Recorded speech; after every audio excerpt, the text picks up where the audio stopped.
welcome to my channel. I'm Sharon. This is Fun with Cross Stitch. This isn't one of my regular videos. This is just an update, a floss tube extra. You can see Tiger in the background. Floss tube extra. Someone asked me how I keep my fabric so tight in the qsnap frame, and how do I stop my clamps when I take them off from damaging my fabric. Now, as you know, if you've been with me for a while, I don't use anything else but qsnap frames unless I do them in hand. I think I've only used a hoop once or twice, but I don't do that anymore.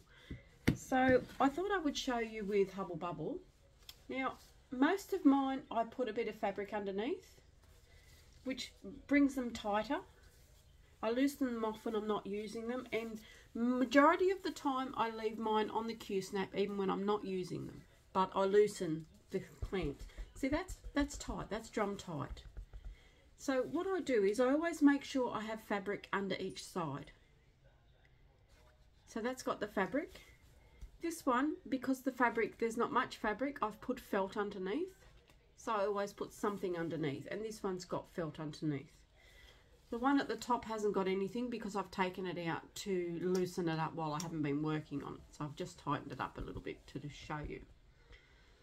But the way I take my clamps off, I'll show you on this side. Because some people said that they're flattening their stitches when they have them on. You don't put them straight on where you've stitched. Now, I've folded the fabric over like you can see, but I've also put the back part underneath the clamp.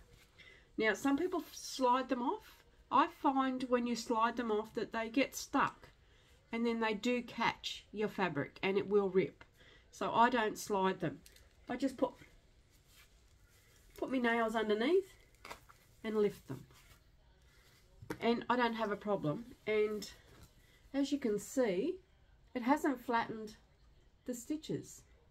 So I don't have any problems with it flattening the stitches. But like I said, I don't put it, I wouldn't put the qsnap straight on top of my stitches, if that makes sense. But they're not flattened. Well, I don't think they are. But I wouldn't put it straight on top. So I always double the fabric over. If I don't have enough fabric to double over, just trying to get the cross stitches, I'd put felt there. But that's the way I do it. And then just double it over again. So you can do it on the back stitch, the back side, because you're not putting it actually on the stitches. So you just put it in, tighten it up, and away you go. Same with the top. I just put my fingers under it and lift it off. Sometimes it's easy, sometimes it's hard. But the same with this one. Now I'd get the fabric and pull the fabric over so that you've got enough over there just to put the clamp on.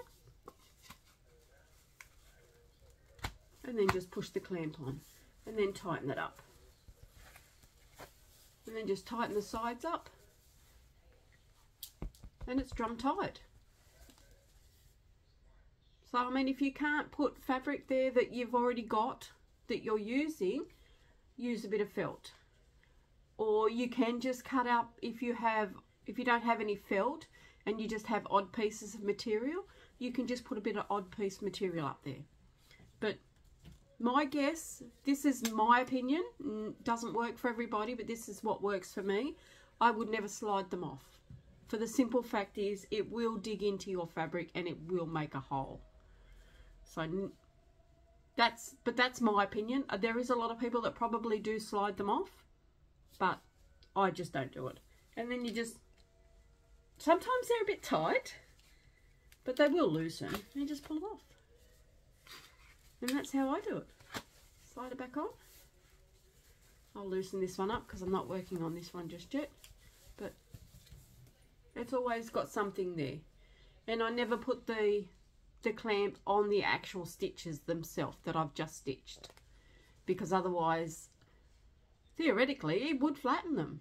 But if you put them on the back of the stitches, and when you iron it, yeah, okay, you don't always wash them depending on what fabric you're using, but you can still iron them if you iron them on the back, or sometimes I have ironed on the front, but I put a tea towel over it. So I'm not ironing on the stitches. I put a tea towel on it and then iron it. And I've had no trouble with mine. As you can see, Roses of Sharon has made it to the wall. Except my head gets in the way, I'll have to sit side saddle. But yeah, so I hope that helps anybody that needs to know. Like I said, this is only what works for me. It might not work for everybody, but this is just the way that I do it. And I always use qsnaps, and I find it works for me. I haven't had any holes in my fabric from using qsnaps. I haven't had any flat stitches.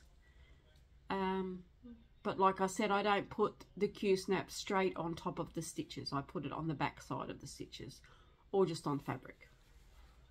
And as I showed you, none of the stitches looked like they were flattened.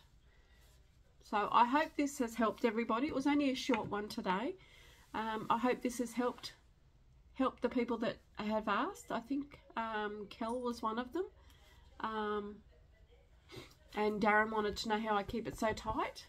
So there you go. Now you know. No secret really. Yeah. So I hope that helped everybody. Thank you if you've come along to watch this video. My next normal floss tube will be next week. Thank you. Bye.